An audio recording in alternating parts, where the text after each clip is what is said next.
How much is enough, and can you unbreak your heart? That is our agenda as we go in your pants.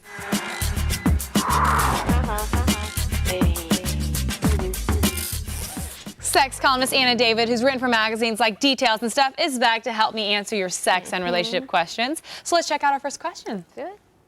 All right, how long is long enough for foreplay? I can never tell if I've done it enough. I love foreplay.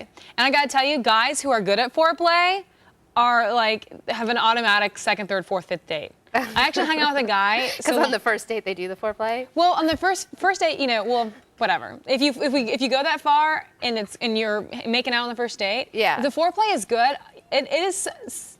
It means more than guys think it does. Oh, it means everything. Yeah. Which is why I sort of think you might not be approaching the whole foreplay thing correctly, because if you're wondering if it's enough, foreplay is supposed to be exciting and fun, possibly as exciting and fun, if not more so, than the actual penetration. Yeah. And so if you're wondering if it's enough, I mean, what about spending the time that you're doing whatever it is you're doing during foreplay, you know, thinking about her body and what you're making it do and how she's reacting and how she's getting excited, rather than, okay, it's been 15 minutes. Is that enough? Yeah, and sometimes foreplay is really good when it's almost like simulating sex. There's like the whole dry humping thing, and you know, and there's lots of things that you can be doing. I mean, there's a different kind of penetration. It's not just with your penis. Yep. And so there's a big build up to our stage managers laughing at when I say penetration. You're such a child. I love all the boys here are such children when we get up here and talk, but we're trying to be very specific and adult about the whole situation. But yeah, there's a lot of different things you can be doing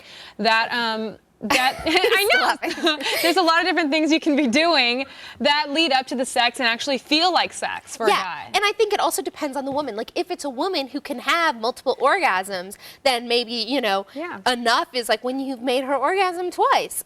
If it's somebody who can only orgasm once, lots of us are like that, then, you know, you maybe want to use the foreplay to get her as excited as you possibly can. I think our advice for this guy is basically, take our advice right now, go home, and then your next question should be, how do I get my girlfriend to stop orgasming?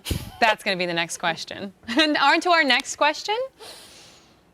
I haven't had a girlfriend in over 2 years. I can't find anyone special. What advice do you have for a man who's loved and lost? Loved and lost.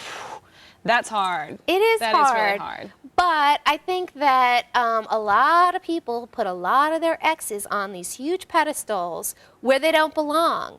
And what people call heartbroken is, you know, all this time that we spend, and I've been guilty of it too, idealizing this ex and giving them like godlike qualities, when the truth is they really weren't that great for us because they dumped us. Yeah, that's true. But then I also think you don't, because there's some people who, when they break up with someone, they only look at the negatives. They think, if I just look at the negatives and I'll move on from them. I think you really have to look at the entire reality and look at life as a one big game in a way. And I have a friend, by the way, who says that every relationship is successful. Some are just shorter than others. That's true. I think of it like, I think of relationships like trips. Like, you go on a trip, sometimes they're not a good trip, sometimes it's it's raining, they lose your luggage, or sometimes it's an amazing trip, but guess what? You always have to go home at the end. It's true. And so you don't hate the trip at the end, you just, you just kind of take the good things from it and you move on with your life. Look at your pictures. Yeah, and then exactly, in some trips, you end up moving there because you love the place so much and it goes on forever. But then there's a good the shorter analogy. trips. I like that. Yeah. But I think that it is really important not to jump from relationship to relationship. That's great that you've given yourself sort of time to mourn a relationship. What do they say? It takes half the time you're with the person to get over it, which you don't buy into. Yeah. But I think that stop comparing the women you meet to your ex. I think a lot of us are guilty of that. And the longer we're not with someone, the more we can idealize them, and the more we get away from what they were really like and what their quirks were that were annoying. And I don't agree to just date because you'll get like crappy people and then you'll like idolize the person even more and basically take some time and just try to move on. And stop comparing them to her. Compare them to you and where you are right now. Nice. Look for I a woman like who that. likes you. Yeah, you like Raise the bar for yourself, people. Anna, thanks so much for your questions and your answers. It's so great. And if you guys want to get Anna's extended answers to the questions you just heard on our website, go to g4tv.com/AOTS. And to find out more about Anna, go to annadavid.com. E307 Live. Only G4 takes you inside the biggest gaming convention in the country. E307 Live. Coverage starts July 10th at 9. Only on G4.